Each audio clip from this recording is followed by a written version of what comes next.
ሰላም ሰላም የቻናሌ ቤተሰቦች እንደምን ቆያችሁ? እኔ ደህና ነኝ። ዛሬ በሌላ ርዕስ መጥቻለሁ። በሌላ የጤና ርዕስ መጥቻለሁ። እሱ ምንድነው? የጨጓራ ህመም ነው። ያው እንደምታውቁት የጨጓራ ህመም የብዙዎቻችን ኢትዮጵያውያን ችግር ነው። ያው ልናውቀው እንችላለን፣ ግን እንድንማማር ነው። ምናልባት አንዳንድ ጊዜ ሌላ ነገር ነው ያልነው እንዳንሸወድ። ምንድነው የጨጓራ ህመም ማለት? ምልክቶቹ ምንድን ናቸው? የምርመራ አይነት ያሉት የምርመራ አይነቶች ወይም አማራጮች ምንድን ናቸው? እንዴት መከላከል እንችላለን? ሕክምናውስ ምንድን ነው የሚለውን ነገር አብረን እናያለን። ምናልባት ስለዚህ ቻናል አዲስ የሆናችሁ እንደተለመደው ቻናሉን ሰብስክራይብ አድርጉ፣ ላይክ አድርጉ፣ ቪዲዮዎችን እዩ፣ ኮሜንት አድርጉ፣ ላይክ አስተያየታችሁን እጠብቃለሁ። አሁን ወደሚቀጥለው የጤና ርዕስ ስንሄድ የጨጓራ ህመም ምንድን ነው የሚለውን ስናይ የጨጓራ ህመም ያው ብዙውን ጊዜ በጨጓራ ግድግዳ ላይ የሚከሰት የጨጓራ መቆጣት፣ ኢንፍላሜሽን፣ ብግነት፣ በርኒንግ ብለን የምንለው ወይም መሸርሸር፣ ኢሮዥን ብለን የምንለው ሲሆን ይህም ደግሞ የሚመጣው በተለይም ከዓለም አቀፍ ደረጃ ከ50% በላይ በጨጓራ ባክቴሪያ ወይም ያው ሲባል ሰምታችኋል ኤች ፓይሎሪ ብለን የምንለው ባክቴሪያ እና በእሱ አማካኝነት የሚመጣ ሲሆን ሌሎቹ ደግሞ በአልኮል፣ አንዳንድ የጨጓራን የሚጎዱ መድኃኒቶች ለምሳሌ አስፕሪን የሚባሉ መድኃኒቶች በእነሱ አማካኝነት እንዲሁም ደግሞ ከልክ ያለፈ ጭንቀት በዚህ አማካኝነት የሚከሰት ሲሆን ምልክቶቹ እንደየሰው ቢለያይም ብዙ ጊዜ የሆድ መነፋት፣ ማቅለሽለሽ እና ማስመሰል የመሳሰሉት ናቸው። በእንግሊዝኛው አጠራር ይህን የጨጓራ ህመም ጋስትራይተስ እንለዋለን። ይሄ የጨጓራ ህመም በተለያየ መንገድ ልንከፍለው እንችላለን። ከቆይታው አንጻር ስናየው አኪዩት ጋስትራይተስ እና ክሮኒክ ጋስትራይተስ ወይም አጣዳፊ የጨጓራ ብግነት ወይም ስር የሰደደ የጨጓራ ብግነት። አጣዳፊ ማለት አኪዩት፣ ስር የሰደደ የምንለው ክሮኒክ። ስለዚህ አጣዳፊ የጨጓራ ብግነት ብለን ስንል ምንድን ነው? ድንገት ነው የሚመጣው፣ የሚቆየው ለአጭር ቀን ብቻ ነው። ክሮኒክ ወይም ስር የሰደደ የጨጓራ ብግነት ብለን የምንለው ቀስ ብሎ የሚመጣ እንዲሁም ደግሞ ለወራት ወይም ለዓመታት የሚዘልቅ የጨጓራ ብግነት አይነት ነው። እንግዲህ ስር የሰደደ ወይም ክሮኒክ ብለን የምንለው የጨጓራ ህመም በሶስት ሊከፈል ይችላል። አንደኛው አይነት ኤ ወይም ታይፕ ኤ ብለን የምንለው ሲሆን ይሄ አውቶ ኢሚዩን ብለን በምንለው ችግር አማካኝነት የሚፈጠር ነው። አይነት ቢ ደግሞ በዓለም በጣም የተለመደ እና ያው ቅድም እንዳልኳችሁ መግቢያ ላይ 50% እና ከዛ በላይ በዓለም ላይ ኢትዮጵያ ስንመጣ ደግሞ ከ70-90% የሚሆነው የጨጓራ ህመም በዚህ ባክቴሪያ አማካኝነት ነው የሚከሰተው እና በዚህ በክሮኒክ ወይም ስር የሰደደ የጨጓራ ህመም በሶስት ስንከፍለው አይነት ቢ የሚመጣው በዚህ በባክቴሪያ አማካኝነት ነው። ሌላው አይነት ሲ ወይም ታይፕ ሲ ብለን የምንለው በኬሚካል ኢሪታንት ብለን በምንለው የሚመጣ ነው። ያም ለምሳሌ በመድኃኒቶች ቅድም መግቢያ ላይ እንደጠቀስኩት በአልኮል፣ በሲጋራ እንዲሁም ደግሞ ባይል ሪፍለክስ የምንለው ማለት የሐሞት ወደኋላ መመለስ ከዛ ጋር ተያይዞ የሚመጣ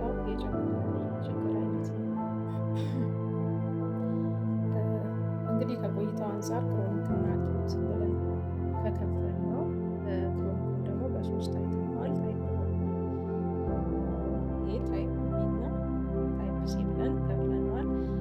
ከጉዳት አንጻር ስናየው ሁለት ልንከፍለው እንችላለን። ኢሮሲቭ እና ናን ኢሮሲቭ ጋስትራይትስ ብለን።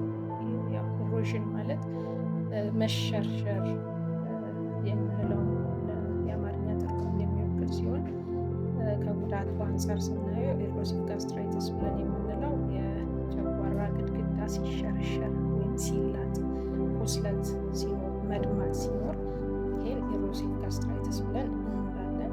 ናን ኢሮሲቭ ጋስትራይትስ ብለን የምንለው ደግሞ የጨጓራ ግድግዳ ኢንፍሌምድ ሲሆን ወይም ሲያበጥ፣ ሲቆጣ፣ ይህም በዚህ ምክንያት ደግሞ ግድግዳው ይሳሳና ቫይታሚን ቢ12 የምንለው እጥረት ሲከሰት እና ፐርኒሽየስ አኒሚያ የተባለውን ችግር ሲያመጣ ይህንን ናን ኢሮሲቭ ጋስትራይትስ ብለን እንላለን። ከመንስኤ እና ከቦታ አንጻር ስናየው ፓን ጋስትራይትስ ብለን የምንለው የጨጓራ እብጠት ወይም ቁጣ ሁሉንም የጨጓራ ክፍል ሲጎዳ፣ አንትራል ጋስትራይትስ ደግሞ የታችኛውን የጨጓራ ክፍል ብቻ ሲያጠቃ አንትራል ጋስትራይትስ ብለን እንላለን። ሌላው ደግሞ በባክቴሪያ የሚከሰት ኤች ፓይሎሪ በጣም የተለመደው እና ስር የሰደደ ወይም ክሮኒክ የጨጓራ ህመም አይነት ብለን ልንከፍለው እንችላለን። ሌላው ደግሞ ራሰር ወይም አውቶ ኢሚዩን ጋስትራይትስ ብለን የምንለው አይነት ሲሆን አራተኛነት ማለት ነው። ያ ምንድነው? ቀደም ላይ ጠቅሻለሁ።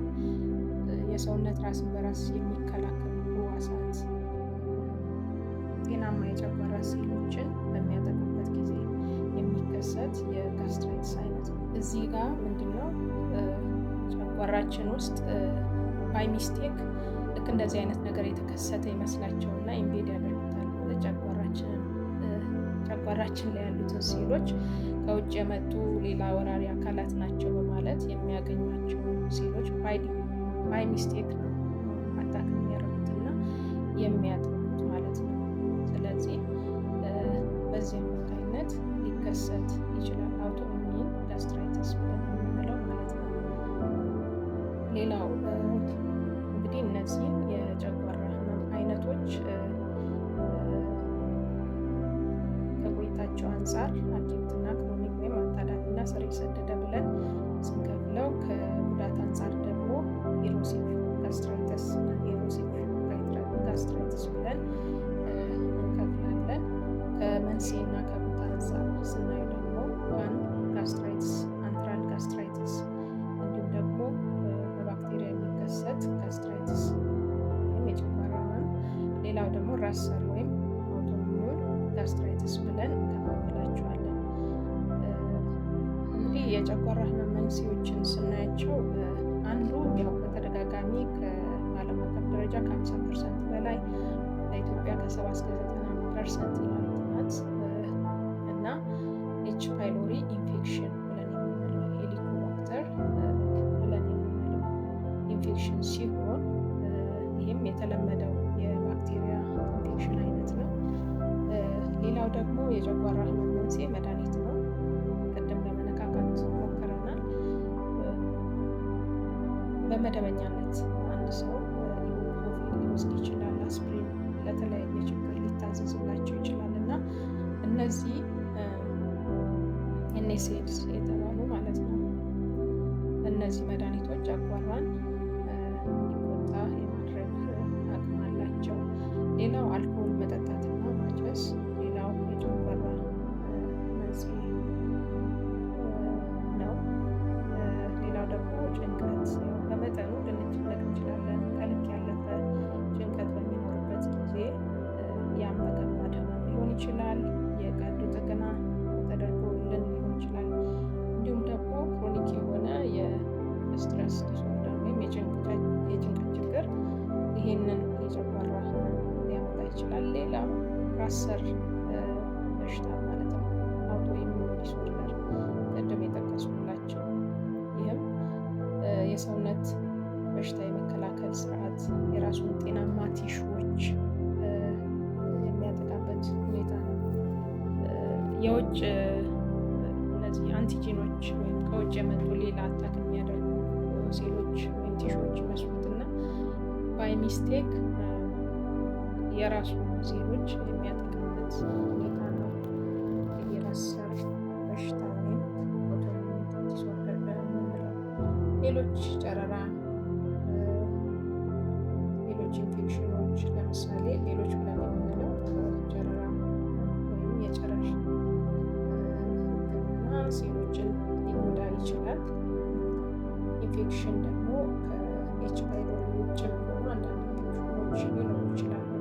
እነዚህ ነገሮች ጨጓራችንን ሊጎዱት ይችላሉ። ባይል ሪፍለክስ ብለን የምንለው ሐሞት ወደ ጨጓራ ቱቦ በሚመለስበት ጊዜ ባይል ሪፍለክስ ብለን እናያለን። በተለይ ወደ ኢሶፋገስ ብለን ወደምንለው ወደ ላይኛው ጨጓራችን ክፍል በመሄድ ወደሚገባው ክፍልና ወደ ጨጓራ የላይኛው ክፍል በሚመለስ ሰዓት ይህም የጨጓራ መቆጣት ያስከትላል።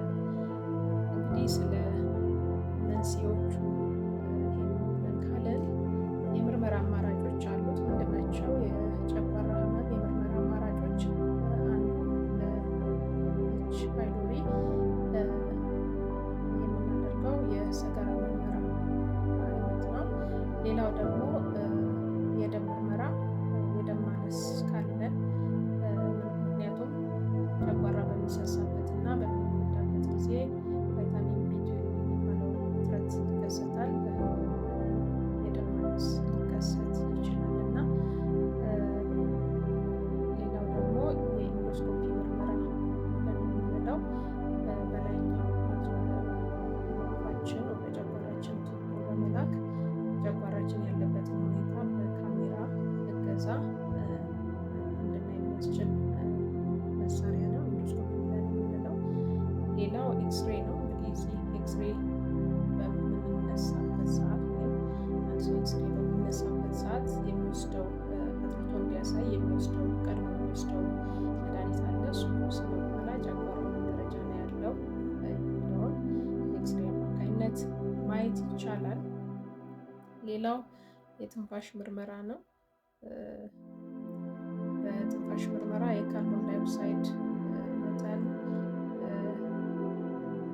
በሚታይበት ጊዜ ምንድነው አንድ ሰው የኤች ፓይሎሪ ባክቴሪያ በጨጓራ ውስጥ እንዳለ ያመላክታል ማለት ነው።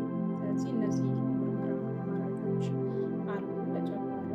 ስለዚህ አንድ ሰው ጨጓራውን ከታመመ ዝም ብሎ መድኃኒት ከመውሰድ እነዚህን የምርመራ አማራጮች ተጠቅሞ ከተመረመረ በኋላ አስፈላጊ ከሆነ የሕክምና እገዛ ያገኛል።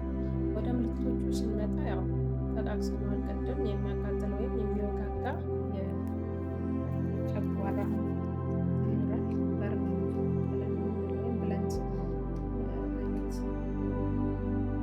ህመም ሲኖር የመወጋጋት ጠቅጠቅ የማድረግ አይነት ስሜት ሲኖር የላይኛው የሆዳችን ላይ ማለት ነው። ሌላው ማቅለሽለሽ፣ ማስመለስ ወይም የሆድ መነፋት እነዚህ የጨጓራ ምልክቶች ናቸው። ሌላው የላይኛው የሆድ ክፍል መሙላት የሆነ መነፋት እንዲሁም ደግሞ ቶሎ የመጥገብ ስሜት ሲሰማ፣ የምግብ ፍላጎት ስናጣ፣ የራስ ምታት። የራስ ምታት ኖርማሊ ምልክት ላይሆን ይችላል። ምንድነው ስር የሰደደ የጨጓራ ህመም ጋር ተያያዥነት ወይም ተዛማጅነት አለው። ሌላው ደግሞ ጥቁር ሰገራ በተለይም ሜሌና ብለን የምንለው ወይም ደም ማስመለስ፣ ይሄ ትንሽ ከበድ ሲል አንድ ሰው ምናልባት ቁስለት ኖሮት ፔፕቲክ የምንለው ደረጃ ሲደርስ እንዲህ አይነት ምልክቶች ሊኖሩት ይችላሉ። ጥቁር ሰገራ፣ ሜሌና ብለን የምንለው ወይም የደም ማስመለስ።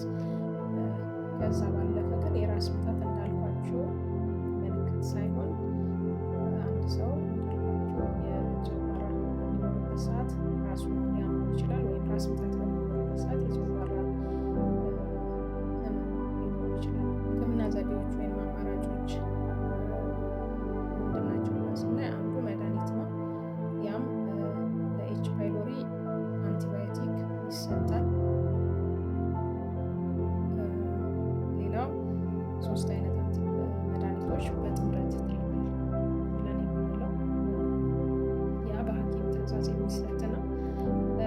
ሌላው ደግሞ የጨጓራ አሲድ የሚቀንሱ መድኃኒቶች ለምሳሌ ሜፕራዞል፣ ፓንቶፕራዞል እየተባሉ እንዲወሰዱ ማለት ሳይሆን ሐኪም ማክረን ነው ማድረግ ያለብን ሁሉንም ነገር። እንዲሁም ደግሞ ሽሮፖች ቶሎ ፈጣን ምላሽን ለማግኘት ይታዘዛሉ። ሁለተኛው ከመድኃኒት ባሻገር በትልቁ መድኃኒት ጊዜያዊ ሪሊፍ ሊሰጠን ይችላል፣ ግን ወይም ጊዜያዊ መፍትሄ ሊሰጠን ይችላል። የአኗኗር ዘይቤያችንን ማስተካከል፣ የአመጋገብ ለውጦች ማድረግ። ይህም ማለት የአኗኗር ዘይቤና የአመጋገብ ለውጦች ብለን ስንል አንዱ ምናልባት ለህመም የሚታዘዙ እነዚህ ኢቡፕሮፌን እና አስፕሪን፣ ኤንኤስኤድ ብለን የምንላቸውን በተቻለ መጠን ሙሉ በሙሉ ለማቆም መሞከር እና ወይ በሌላ ሰብስቲቱት ለመተካት መሞከር። ሌላው አልኮልና ሲጋራ ማጨስን ማቆም። ቀስ እየተባለ በአንድ ጊዜ ማቆም ባይቻልም ቀስ እየተባለ መጠኑን እየቀነሱ ቶታሊ ወደ ማቆም መሄድ። ሌላው አመጋገብ ጋር ስንመጣ ትንሽ ትንሽ ቶሎ ቶሎ መመገብ፣ በአንድ ጊዜ በዛ ያለ ወስደን ጨጓራችንን ማጨናነቅ ሳይሆን መጠኑን አሳንሰን ወስደን ከዛ ግን ቶሎ ቶሎ መመገብ። ቅመም የበዛባቸው ምግቦች ማስወገድ፣ ጭንቀታችንን መቆጣጠር፣ ስትረስ ማኔጅመንት ብለን የምንለው በዮጋ ስፖርት በመስራት ኤክሰርሳይዝ በማድረግ በተለያየ ሜካኒዝም ጭንቀትን መቆጣጠር።